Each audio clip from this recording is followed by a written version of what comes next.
দেবস academy YouTube চ্যানেলে সকলকে স্বাগত। আজ আমরা দ্বাদশ শ্রেণীর চতুর্থ সেমিস্টারের সংস্কৃত বিষয়ের ব্যাকরণ অংশের পাঠ্য স্বন প্রত্যয় সম্পর্কে জানব। এর আগের ভিডিওতে আমরা স্বন প্রত্যয় সম্পর্কে কিছুটা জেনেছি।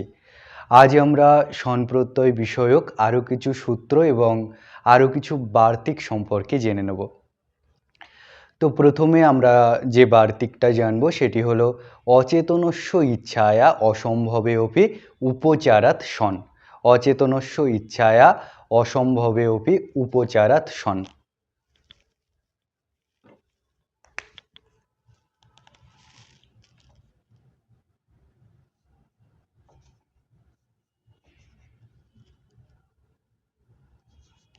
অচেতনস্য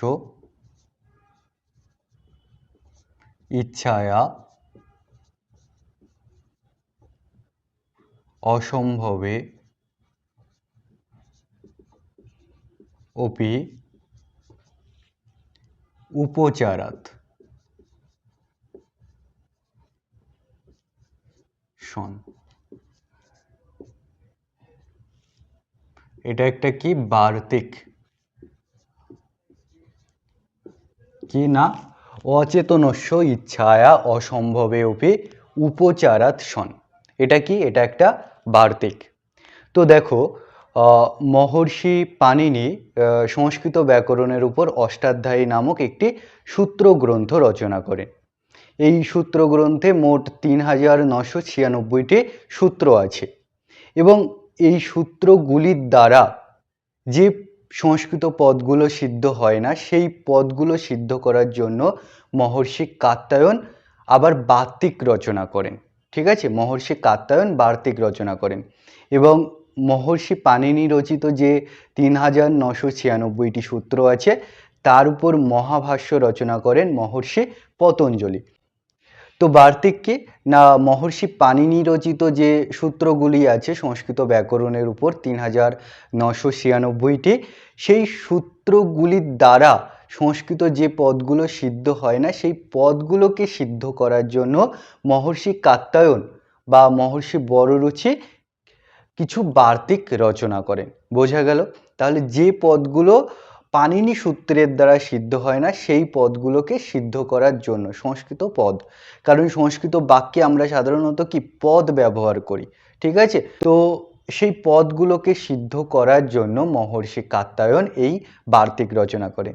তবে একটা জিনিস মাথায় রাখবে যে মহর্ষি পতঞ্জলি, মহাভাষ্যকার মহর্ষি পতঞ্জলি, তিনি আবার অনেক অংশে এই বার্তিকগুলোকে খণ্ডন করেছেন এবং সূত্রের মাধ্যমেই সেই পদগুলোকে সিদ্ধ করেছেন। তো আশা করি বোঝা গেল বার্তিক কি। সূত্রের দ্বারা যে পদগুলো সিদ্ধ হয় না সেই পদগুলোকে সিদ্ধ করার জন্য মহর্ষি কাত্যায়ন বা বড়রুচি কি করেছেন? বার্তিক রচনা করেছেন। তো এই বার্তিক রচনা করেছেন মহর্ষি কাত্যায়ন বা বড়রুচি, মহর্ষি পাণিনি কিন্তু নন। তো এই বার্তিকগুলোর রচয়িতা কিন্তু মহর্ষি পাণিনি নন, এটা কিন্তু ভালোভাবে মাথায় রাখবে। তো অচেতনস্য ইচ্ছায়া অসম্ভবেপি উপচারাৎ সন, এটার অর্থ কি না, অচেতন বস্তু, যারা অচেতন বস্তু যেমন ইট, কাঠ, পাথর, এদের তো চেতন নেই, এদের চেতনা নেই, তো এরা অচেতন বস্তু বা জড় বস্তু, তো এদের তো ইচ্ছা থাকতে পারে না। আমি মানুষ, আমি প্রাণী, আমি চেতন বস্তু, আমার ইচ্ছা আছে। তুমি মানুষ, তুমি প্রাণী, তোমার চেতনা আছে, তোমার ইচ্ছা আছে। কিন্তু যারা অচেতন বস্তু, একটা পাথর, একটা কাঠ, এদের তো ইচ্ছা থাকতে পারে না। প্রাণী অর্থাৎ কুকুর, বিড়াল, ছাগল, মানুষ, বিভিন্ন পাখি, তাদের ইচ্ছা থাকতে পারে, কিন্তু অচেতন বস্তু, জড় বস্তু, তাদের তো ইচ্ছা থাকতে পারে না। তোমার সামনে এই ফোনটা আছে, তার কি ইচ্ছা আছে? ইচ্ছা নেই। তো এই অচেতন বস্তুর ইচ্ছা না থাকা সত্ত্বেও কখনো কখনো ইচ্ছা ধরে নিয়ে সন প্রত্যয় যুক্ত করা হয়। যে ইচ্ছা ক্রিয়া, তার যে কর্ম, সেই কর্মের মূল ধাতুর উত্তর সন প্রত্যয় যুক্ত করা হয়। একটা উদাহরণ দিলে তোমাদের জায়গাটা আরও স্পষ্ট হবে। দেখো, নদীকুলং, নদীকুলং পতিতুম ইচ্ছতি, পতিতুম ইচ্ছতি। তো দেখো নদীর কূলটা কি করছে, পড়ে যেতে ইচ্ছা করছে, ঠিক আছে, পড়ে যেতে ইচ্ছা করছে। তো নদীকূল কি একটা জড় পদার্থ, তাই না? নদীর পাড়, তার তো চেতনা নেই, তার তো ইচ্ছা থাকতে পারে না। তো পাড়টা এমনভাবে আছে, দেখে মনে হচ্ছে যেন কিছুক্ষণের মধ্যেই সেটা ভেঙে নদীতে পড়ে যাবে, অর্থাৎ বড় ফাটল দেখা দিয়েছে সেই পাড়ে।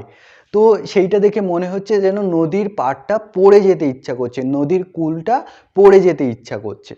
তো ওটা জড় বস্তু, ওর তো ইচ্ছা থাকতে পারে না, কিন্তু ইচ্ছা ধরে নেওয়া হচ্ছে, তাই বলছে অচেতনস্য ইচ্ছায়া অসম্ভবে অপি উপচারাৎ সন। অচেতন বস্তুর ইচ্ছা না থাকা সত্ত্বেও ইচ্ছা ধরে নিয়ে তার উত্তর সন প্রত্যয় করা হয়।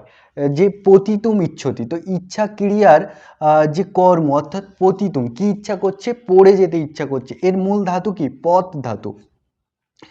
পথ ধাতুর অর্থ হলো কি, পড়ে যাওয়া। তো তার উত্তর সন প্রত্যয় করে কি হয়, পিপতিষ, এই রূপটা তৈরি হয়। এই রূপটা কি করে তৈরি হবে, তার জন্য তোমাদের কিন্তু আগের ভিডিওটা দেখতে হবে। আগের ভিডিওতে যেভাবে পিপঠিষ এই ধাতুটা তৈরি হয়েছিল, সেইভাবে কিন্তু এই পিপতিষ এই ধাতুটাও তৈরি হবে। এই যে নতুন রূপ তৈরি হলো, এটা কি, এটা একটা ধাতু। তারপরে কি না, তিন বিভক্তি যুক্ত করে পিপতিষতি, পিপতিষতি এই রূপটা তৈরি হবে। পিপতিষতি, পিপতিশত, পিপতিষন্তি।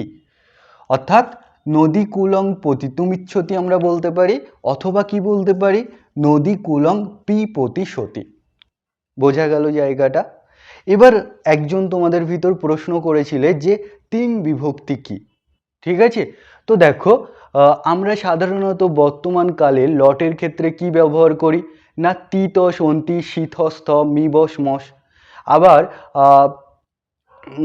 লোটের ক্ষেত্রে কি ব্যবহার করি, তুতামন্তু হিতম ত আনিয়াবো আমো, এরকম ব্যবহার করি। তো দেখো এইগুলো কিন্তু মূল রূপ নয়। এই যে তিতসন্তি শীতস্থ মিবস মস, এগুলো কিন্তু মূল রূপ নয়। বা আত্মনেপদীর ক্ষেত্রে কি ব্যবহার করি, তে আতে অন্তে, সে আতে ধে, এ বহে মহে লট, অর্থাৎ বর্তমানের কালের ক্ষেত্রে। কিন্তু এগুলো কিন্তু মূল রূপ নয়। মূল 18টা বিভক্তি বা মূল 18টা প্রত্যয় আছে ক্রিয়াপদে পরিণত করার জন্য ধাতুকে, ঠিক আছে? সেই বিভক্তিগুলোকে বলা হয় তিন বিভক্তি, ঠিক আছে? তিন প্রত্যয় বা তিন বিভক্তি। তো দেখি আমরা কি সেই মূল যে প্রত্যয়গুলো, সেগুলো হলো তিপ, তিপ, তস, ঝি, শিপ, থস, থ, মেপ, বস, মস। তারপর ত, আতাম, ঝ, থাস, আথাম, ধম, ইট, বহিং,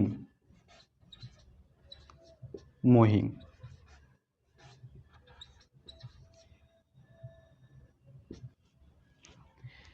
এইগুলো কিন্তু মূল 18টা বিভক্তি, ঠিক আছে? এই 9টা হচ্ছে পরস্মৈপদী ধাতুর ক্ষেত্রে, আর এই 9টা হচ্ছে আত্মনেপদী ধাতুর ক্ষেত্রে, ঠিক আছে? এগুলিই পরবর্তীকালে বর্তমানের ক্ষেত্রে, বর্তমানকালে লটের ক্ষেত্রে কি হয়, তিতস অন্তি শীতস্থ মিবস মস। আবার এগুলোই পরিবর্তন হয়ে কি হয়, তুতামন্তু হিতন্ত আনিয়াবো আমো, এগুলো লোটের ক্ষেত্রে হয়। এরকমভাবে লং, বিধিলিং সব ক্ষেত্রেই কিন্তু এগুলোই পরিবর্তিত হয়ে রূপ তৈরি হয়, ঠিক আছে? তো মূল হচ্ছে এই 18টা বিভক্তি বা 18টা প্রত্যয়, এগুলো হচ্ছে তিন প্রত্যয়। তিন কিভাবে গঠন করা হচ্ছে, তো দেখো এই যে তিপের তি আর মহিংয়ের উ, এই নিয়ে গঠন করা হচ্ছে তিন, ঠিক আছে?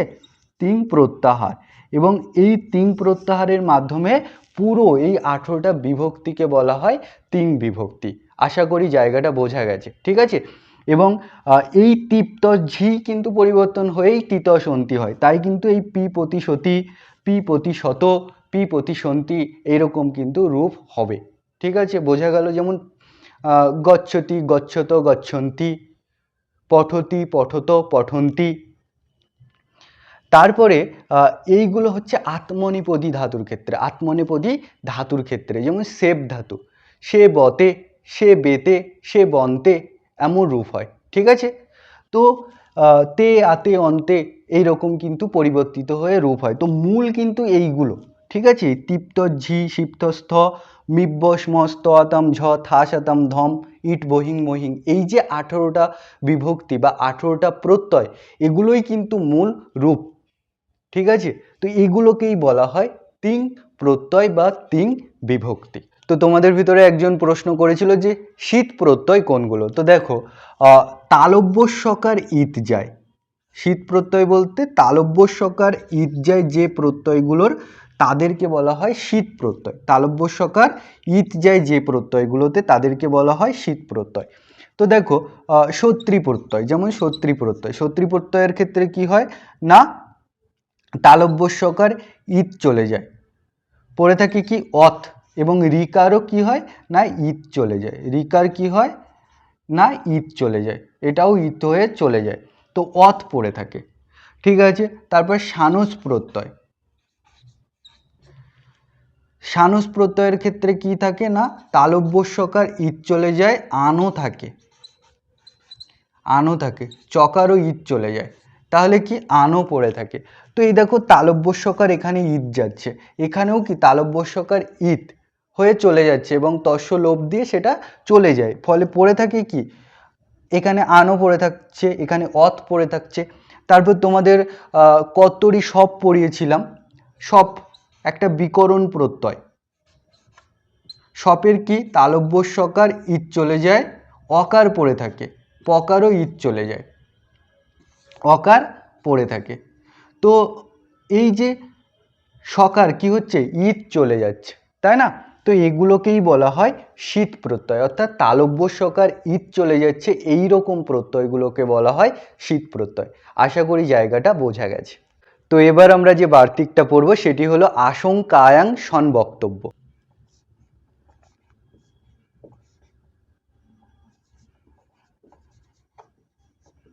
আশঙ্কায়াং সন বক্তব্য, এগুলো কিন্তু তোমাদের টেক্সট বইয়ে আছে, তোমাদের টেক্সট বইয়ে যে সূত্র যে বার্তিকগুলো দেওয়া আছে আমি সেগুলোই পড়াচ্ছি। তো দেখো, আশঙ্কায়াং সন বক্তব্য, এটার অর্থ কি, এটা কি, এটা একটা বার্তিক। আশঙ্কায়াং সন বক্তব্য, এটা কি, এটা একটা বার্তিক। তো এটার অর্থ কি না, ইচ্ছা আছে কিনা জানা নেই, তবে ইচ্ছা ধরে নেওয়া হচ্ছে, মনে হচ্ছে সেটা ইচ্ছা করছে। ঠিক আছে, সেক্ষেত্রে কি হয়, সেক্ষেত্রে কিন্তু সন প্রত্যয় যুক্ত করা হয়, যে ইচ্ছা যে ক্রিয়া, তার যে কর্ম, সেই কর্মের মূল ধাতুর উত্তর সন প্রত্যয় যুক্ত করা হয়। তো একটা উদাহরণ দিলে তোমাদের জায়গাটা আরো স্পষ্ট হবে। তো দেখো,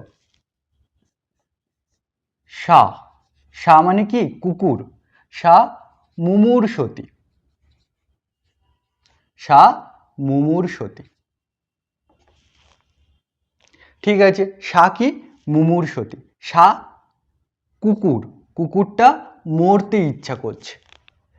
এবার দেখো, কুকুর কেন মরতে ইচ্ছা করবে, কোনো প্রাণী কি, কোনো জীব কি সাধারণত নিজে মরতে ইচ্ছা করে, ইচ্ছা করে না তো, কিন্তু কুকুরটা এত অসুস্থ হয়ে আছে, মরণাপন্ন অবস্থায় আছে, তো সেটা দেখে মনে হচ্ছে সে যেন শেষ নিঃশ্বাস ত্যাগ করলেই বেঁচে যায়। ঠিক আছে, তো সে যেন মরতে ইচ্ছা করছে এই রকম মনে হচ্ছে, হয়তো কোনো অ্যাক্সিডেন্ট হয়েছিল বা কোনো কারণে সে মানে মৃত্যুর সঙ্গে লড়াই করছে, তো সেই অবস্থায় দেখে মনে হচ্ছে কুকুরটা যেন মরে যেতে ইচ্ছা করছে। ঠিক আছে, তো সা মুমূর্ষতি, এই জন্য মৃ ধাতু, এই যে মরা, মরা জন্য যে ধাতুটা আছে সংস্কৃত, সেটা হলো মৃ ধাতু, সেই মৃ ধাতুর উত্তর সন প্রত্যয় যুক্ত করা হচ্ছে, সন প্রত্যয় যুক্ত করা হচ্ছে, করে কি তৈরি হচ্ছে না মুমূর্ষ, মুমূর্ষ রূপ তৈরি হচ্ছে। এবং তারপরে তিং বিভক্তির তি বলেছিলাম, তিং বিভক্তি কি আগে বলেছি, তো সেই তিং বিভক্তির তি যুক্ত করে কি হচ্ছে না মুমূর্ষতি, এই রূপটা তৈরি হচ্ছে। সা কুকুরটা মর্তুম ইচ্ছতি, মরে যেতে ইচ্ছা করছে, মর্তুম ইচ্ছতি।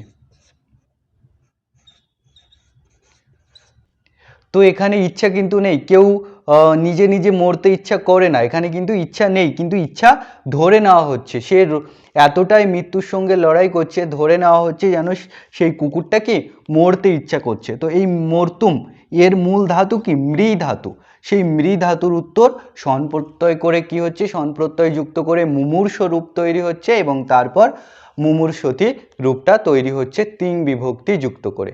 আশা করি জায়গাটা বোঝা গেছে। এবার এই আশঙ্কায়াং সনবক্তব্য এটা দিয়েও কিন্তু আমরা ভাষ্যে দেখতে পাবো, সেখানে কিন্তু নদী কুলং পতিতুম ইচ্ছতি এটাও কিন্তু সিদ্ধ করা হয়েছে যে নদী কুলং পি প্রতিশতি, এখানেও কি ইচ্ছা আছে কিনা জানা নেই, কিন্তু আশঙ্কা করা হচ্ছে। তো আশঙ্কায়াং সনবক্তব্য এই বার্তিকটা দিয়েও কিন্তু নদী কুলং পি প্রতিশতি এই রূপটাও কিন্তু সিদ্ধ করা হচ্ছে।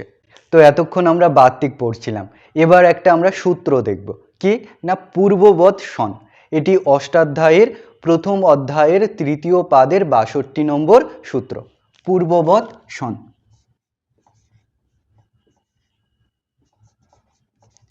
পূর্ববৎ সন, অষ্টাধ্যায়ের প্রথম অধ্যায়ের তৃতীয় পাদের ৬২ নম্বর সূত্র, পূর্ববৎ সন। তো এটার অর্থ কি না যে ধাতু, যে পদী, যেমন পট ধাতু, ঠিক আছে, ধাতু সাধারণত দুই রকম হয়, এক পরস্মৈ পদী এবং দুই হচ্ছে আত্মনেপদী।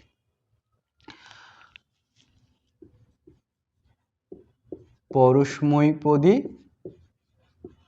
এবং আত্মনেপদী।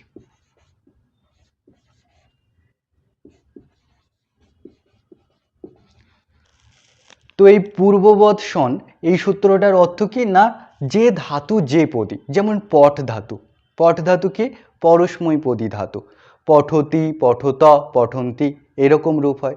পথ ধাতু একটু আগে আমরা পড়লাম, সেটা কি পরস্মৈ পদী ধাতু, তাই কি রূপ হয় না পততি পতত পতন্তি এমন রূপ হয়। কিন্তু শেপ ধাতু, শেপ ধাতু কি আত্মনেপদী ধাতু, সে বতে সে বেতে সে বন্তে এমন রূপ হয়। তো যে ধাতু যে পদী, সেই ধাতুর উত্তর সন প্রত্যয় যুক্ত করার পর যে নতুন ধাতুটা হবে সেটাও সেই পদী হবে। পট ধাতু, পট ধাতু কি না পট ধাতু একটা পরস্মৈ পদী ধাতু। তো এই পট ধাতুর উত্তর সন প্রত্যয় করে কি হয় না পি পঠিস, এই ধাতুটা তৈরি হয়। তো এই ধাতুটাও কি হবে পরস্মৈ পদী হবে, এই ধাতুটাও পরস্মৈ পদী হবে। যেহেতু পট ধাতু পরস্মৈ পদী, তাই পি পঠিস দিয়ে নতুন ধাতুটা তৈরি হচ্ছে, সেটাও পরস্মৈ পদী হবে। তেমনিভাবে পথ ধাতু, পথ ধাতুর ক্ষেত্রে কি পথ ধাতু কি পরস্মৈ পদী ধাতু। তো যে পি পতিশ, একটু আগে আমরা দেখলাম পি পতিশ রূপ তৈরি হচ্ছে, ধাতু তৈরি হচ্ছে, তো এটাও কি হবে পরস্মৈ পদী হবে। কেন হবে না যেহেতু পথ ধাতু কি পরস্মৈ পদী ধাতু। এটাই কিন্তু পূর্ববৎ সন এই সূত্রের অর্থ। এবার দেখো শেপ ধাতু, শেপ ধাতু কি শেপ ধাতু আত্মনেপদী ধাতু, তাই কি রূপ তৈরি হবে না শি সেবিষ, এই যে ধাতুটা তৈরি হলো এটাও আত্মনেপদী ধাতু হবে। এবং এর রূপ কেমন হবে শি সেবিষতে, শি সেবিষেতে, শি সেবিষতে সন্তে এমন রূপ কিন্তু হবে। তে আতে অন্তে এমনভাবে কিন্তু রূপ হবে। সি সেবি সতে, সি সেবি সেতে, সি সেবি সন্তে। যেমন সে বতে, সে বেতে, সে বন্তে রূপ হয় তেমনিভাবে। তো যে ধাতু যে পদী সেই ধাতুর উত্তর সন প্রত্যয় করলে যে নতুন ধাতুটা তৈরি হবে সেটাও পূর্ববৎ হবে, অর্থাৎ পরস্মৈপদী হলে পরস্মৈপদী হবে, আত্মনেপদী হলে আত্মনেপদী হবে। পদ ধাতুর ক্ষেত্রে কি হয় না পিপটি সতী, পিপটি শত, পিপটি সন্তি এমন হয়। পদ ধাতুর ক্ষেত্রে কি হয় পিপতি সতী, পিপতি শত, পিপতি সন্তি এমন রূপ হয়। তাহলে কি এগুলো পরস্মৈপদী রূপ। আর শেপ ধাতুর ক্ষেত্রে কি হচ্ছে আত্মনেপদী রূপ হচ্ছে। এটাই কিন্তু অর্থ। আশা করি জায়গাটা বোঝা গেছে। তো দেখো এবার আমরা যে সূত্রটা পড়বো সেটি হলো গ্যাস রু স্মৃ দৃশাংশন। গ্যাস রু স্মৃ দৃশাংশন এটার অর্থ কি না জ্ঞা ধাতু, শ্রু ধাতু, স্মৃ ধাতু, দৃশ ধাতু এরা যে পদেই হোক না কেন এদের উত্তর সন প্রত্যয় যুক্ত হলে যে নতুন ধাতুটা তৈরি হবে সেটা সবসময় আত্মনেপদী হবে। দেখো এই যে জ্ঞা ধাতু উভয় পদী ধাতু, অর্থাৎ আত্মনেপদীও হয় পরস্মৈপদীও হয়। শ্রু ধাতু কি পরস্মৈপদী ধাতু, স্মৃ ধাতু পরস্মৈপদী ধাতু এবং দৃশ ধাতু সেটাও কিন্তু পরস্মৈপদী ধাতু। ঠিক আছে, তো এদের উত্তর সন প্রত্যয় যুক্ত করলে পূর্ববৎ সন সূত্র অনুসারে তো পরস্মৈপদী হওয়ার কথা ছিল, তাই না? কিন্তু এটা আগের সূত্র দেখো 1-3-57 অর্থাৎ অষ্টাধ্যায়ীর প্রথম অধ্যায়ের তৃতীয় পাদের 57 নম্বর সূত্র। কিন্তু পূর্ববৎ সন এই যে সূত্রটা এটি কত নম্বর সূত্র না অষ্টাধ্যায়ীর প্রথম অধ্যায়ের তৃতীয় পাদের 62 নম্বর সূত্র, অর্থাৎ পরের সূত্র। আগে এটা বলে দিচ্ছে যে গ্যাস রু স্মৃ দৃশ এই ধাতুগুলো যে পদই হোক না কেন এর উত্তর সন প্রত্যয় যুক্ত হলে যে নতুন ধাতুটা তৈরি হবে সেটা সবসময় আত্মনেপদী হবে। এবং পরে বলছে পূর্ববৎ সন, অর্থাৎ বাকি যে সমস্ত ধাতুগুলো আছে সেই ক্ষেত্রে যে ধাতু যে পদী সন প্রত্যয় যুক্ত হওয়ার পর যে নতুন ধাতুটা তৈরি হচ্ছে সেটাও সেই পদী হবে। অর্থাৎ পট ধাতুর ক্ষেত্রে পরস্মৈপদী বলে পিপটিশ যে ধাতুটা তৈরি হচ্ছে সেটা পরস্মৈপদী হচ্ছিল, কিন্তু গ্যাস রু স্মৃ দৃশ এদের ক্ষেত্রে কিন্তু সেটা হবে না। এরা যে পদী হোক না কেন এদের উত্তর সন প্রত্যয় যুক্ত হলে এরা আত্মনেপদী ধাতু তৈরি হবে। নতুন যে ধাতু তৈরি হবে সেটা আত্মনেপদী ধাতু হবে। এই জন্য কিন্তু এই সূত্রটাকে আগে রেখেছেন মহর্ষি পাণিনি। বোঝা গেল জায়গাটা? তো দেখো সেই জন্য জ্ঞা ধাতুর উত্তর সন প্রত্যয় করে কি হচ্ছে জিজ্ঞাসতে, অর্থাৎ জিজ্ঞাস রূপ তৈরি হচ্ছে। তারপর তে অর্থাৎ লট তে, যেহেতু আত্মনেপদীর ক্ষেত্রে কি হয় তে আতে অন্তে হয় সেই জন্য বর্তমানকালে তে বিভক্তি 3 বিভক্তি তে বিভক্তি যুক্ত করে কি হয়েছে জিজ্ঞাসতে হয়েছে। শুশ্রূষতে একইভাবে শুশ্রূষ ধাতুটা তৈরি হয়েছে এবং তারপরে 3 বিভক্তির যেহেতু আত্মনেপদী ধাতু হবে বলেছে সেই জন্য শুশ্রূষ যে ধাতুটা তৈরি হচ্ছে এই ধাতুটা কি হচ্ছে আত্মনেপদী ধাতু হচ্ছে এবং তার জন্য কিন্তু তে যুক্ত হচ্ছে, তি যুক্ত হচ্ছে না বর্তমানকালে। বোঝা গেল জায়গাটা? তেমনিভাবে কি শুষ্মূর্ষ একটা ধাতু তৈরি হচ্ছে স্মৃ ধাতুর উত্তর সন প্রত্যয় যুক্ত করে। তো এইটা কি আত্মনেপদী ধাতু, তার জন্য কি হচ্ছে তে হচ্ছে, লট তে। বর্তমানকালের প্রথম পুরুষের একবচনে কি হচ্ছে না তে বিভক্তি যুক্ত হচ্ছে, 3 বিভক্তির তে বিভক্তি যুক্ত হচ্ছে যেহেতু এটি আত্মনেপদী ধাতু তৈরি হচ্ছে। তো দেখো জ্ঞা ধাতুর ক্ষেত্রে জ্ঞাতম ইচ্ছতি, অর্থাৎ জানতে ইচ্ছা করে। কি করে না জানতে ইচ্ছা করে। সেই জানতে ইচ্ছা করার জন্য যে ইচ্ছা ক্রিয়া তার যে কর্ম অর্থাৎ জ্ঞাতুম তার যে মূল ধাতু জ্ঞা ধাতু তার উত্তর সন প্রত্যয় যুক্ত হচ্ছে এবং জিজ্ঞাস রূপ তৈরি হচ্ছে। তারপরে লটতে যুক্ত করে কি হচ্ছে জিজ্ঞাসতে, অর্থাৎ বর্তমান কালে প্রথম পুরুষ একবচনে কি হচ্ছে জিজ্ঞাসতে হচ্ছে। একইভাবে শ্রু ধাতুর ক্ষেত্রে স্মৃ ধাতুর ক্ষেত্রে। তো তোমাদের পরীক্ষার জন্যও কিন্তু এগুলো ইম্পর্টেন্ট। তোমাদের আসতে পারে যে জ্ঞাতম ইচ্ছতি এক কথায় প্রকাশ করো, তোমাদের কিন্তু জিজ্ঞাসতে তখন লিখতে হবে। বা শ্রোতুমিচ্ছতি এক কথায় প্রকাশ করো, তখন কিন্তু শুশ্রূষতে এটা লিখতে হবে। তেমনিভাবে বলতে পারে যে জ্ঞাসন লটতে পরিনিষ্ঠিত রূপ লেখো, তখন কিন্তু জিজ্ঞাসতে লিখতে হবে। তো এইভাবে কিন্তু তোমাদের পরীক্ষায় আসতে পারে। তো আজ এই পর্যন্ত। এর পরের সূত্রগুলো পরের ভিডিওতে আলোচনা করা হবে এবং পরের ভিডিওতে আমি তোমাদের কিছু ইম্পর্টেন্ট ধাতু দিয়ে দেবো এবং তার সন প্রত্যয়ান্ত যে রূপ সেটা দিয়ে দেবো, যেগুলো তোমাদের পরীক্ষার জন্য ইম্পর্টেন্ট। তো আজ এই পর্যন্ত।